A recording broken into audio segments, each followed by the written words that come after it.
Sveiki visi, mes esame Castel Gandolfe. Kaip žinote, šiuo metu čia vyksta Focolare judėjimo generalinė asamblėja.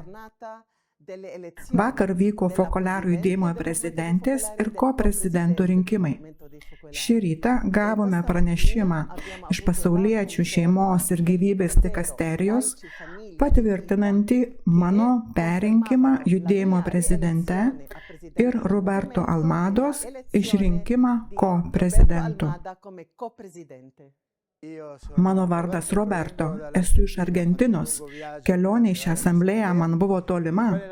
Čia asamblėjoje širdis plačiai atsiveria tokiai daugybė įvairių situacijų, ne tik Focolare judėjimui, bet taip pat ir situacijoms tose vietovėse bei šalyse, iš kurių žmonės atvyksta. Ir tai nuostabu, šis įvairiapusiškumas tikrai nuostabus, jis džiugina. Taip, ir kartu norime padėkoti jums visiems už jūsų maldas, už tai, kad aukojate savo įvairiausius kentėjimus. Ir dar, pastarosiomis dienomis, mano širdyje vis sukosi ir nuolat grįždavo mintis, Kiaros mintis, kurie ji pasidalino su mumis prieš kelerius metus ir kuri, manau, dabar yra labai aktuali. Atgaivinti mūsų santykius.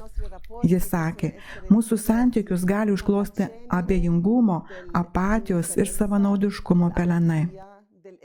Todėl ji mus ragino mylėti vieni kitus, kad mūsų santykiai būtų tikri, būtų nuoširdūs. Pamaniau, kad jei galime atgaivinti santykius tarp mūsų, remdamiesi abipusę meilę, tokiu būdu galėsime reikšmingai prisidėti prie taikos. Mes žinome ir kenčiame kartu su visomis šalimis, kurios šiuo metu patiria dar daugiau konfliktų, dar daugiau karų, toliau kenčia, praranda artimuosius.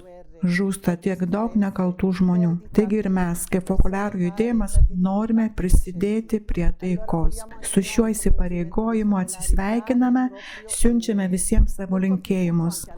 Sveikinimai visiems iš Castel Gandolfo. Iki greito pasimatymo. Salamat lalkol min Castel Gandolfo. Nos vemos pronto. Hasta pronto.